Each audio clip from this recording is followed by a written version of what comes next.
Entrez dans un univers où l'extraordinaire fusionne avec l'ordinaire.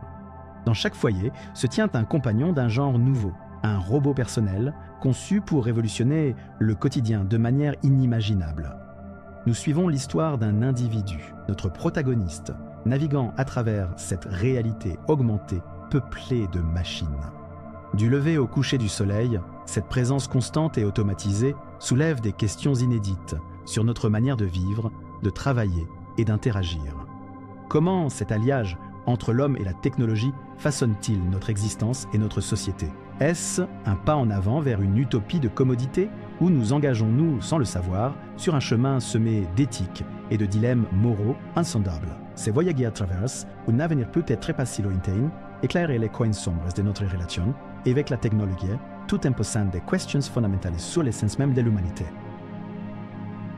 Dans cet univers où le progrès technologique a atteint des sommets vertigineux, chaque matin pour Simon et la majeure partie de l'humanité se lève au son d'une mélodie choisie par l'intelligence artificielle, un robot conçu pour rendre la vie non seulement plus simple, mais aussi plus agréable. Notre personnage, un individu lambda, au premier regard, incarne l'homme moderne dans sa relation quotidienne avec son assistant mécanique, qu'il a affectueusement baptisé Artem.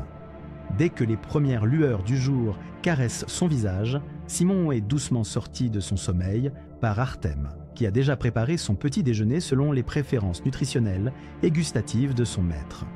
Toutes les tâches ménagères sont désormais l'apanage de ses compagnons d'acier, laissant à l'être humain le luxe de se consacrer pleinement à ses passions, son travail et ses proches. Toutefois, cette apparente utopie cache une réalité plus complexe et sombre.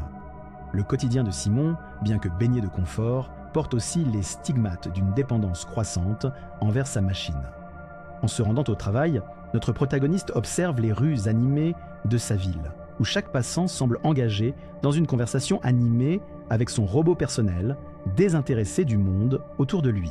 Simon travaille comme consultant en efficacité énergétique, un poste qui, ironiquement, le fait dépendre encore plus de l'intelligence artificielle pour analyser d'immenses quantités de données.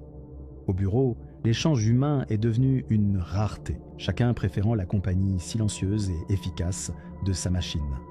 Le soir venu, Simon rentre dans son domicile où Artem l'accueille, avec un rapport détaillé de l'état de la maison et les recommandations pour le dîner. Les interactions avec Artem se révèlent être davantage pragmatiques qu'émotionnelles. Notre protagoniste trouve un certain réconfort dans ces interactions programmées, mais une voix intérieure lui susurre que ce n'est peut-être là qu'une illusion de compagnie. Les rapports humains ont évolué de manière significative depuis l'avènement des robots personnels.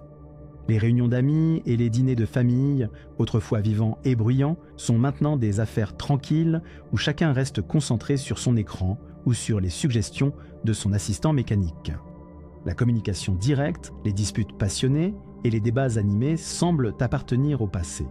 Simon se sent parfois nostalgique de ces interactions humaines, authentiques, intenses et imparfaites. L'un des plus grands dilemmes de cette ère robotisée concerne la question de la vie privée et de l'intimité. Artem, comme tous les robots personnels, collecte et analyse constamment des données sur Simon pour améliorer l'expérience utilisateur. Cependant, cette intrusion constante dans sa vie privée laisse notre protagoniste dans un état d'inconfort permanent. La barrière entre l'espace personnel et le domaine public s'estompe, faisant de la vie privée un concept désuet. Sur un plan plus sombre, Simon commence à percevoir le fossé croissant entre ceux qui peuvent de mieux se permettre ces merveilles technologiques et ceux qui sont laissés pour compte. La société se fragmente en strates distinctes, les privilégiés assistés par leurs machines, et une sous-classe qui, faute de moyens, vit en marge de cet Éden technologique. La disparité économique s'aggrave, exacerbant les tensions sociales et alimentant un climat de mécontentement et de révolte. Les machines, bien qu'incapables de ressentir, commencent à remplacer les humains dans presque tous les secteurs, provoquant un chômage massif et une sensation d'inutilité parmi la population. Simon, dans ces moments de réflexion, s'inquiète pour l'avenir de l'humanité, s'interrogeant sur le coût d'une vie de confort et d'efficacité. Il réalise que l'omniprésence des robots a non seulement remodelé les interactions sociales, mais a également érodé les compétences humaines essentielles telles que l'empathie, la créativité et la persévérance. Cette réalisation conduit Simon à se questionner sur le prix réel de cette quête incessante du confort et de l'efficacité.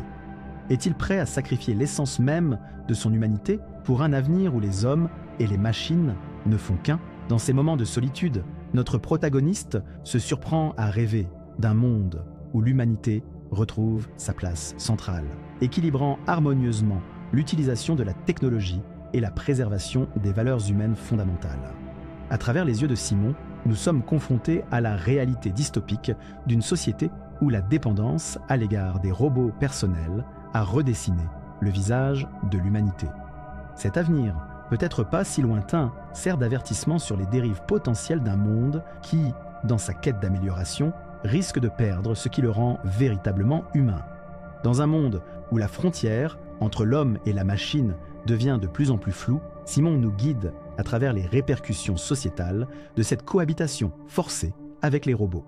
Un matin brumeux, comme tous les jours de sa vie désormais scénarisés par Artem, il se rend à une exposition célébrant l'ère de la robotique, un événement mondial qui attire des foules.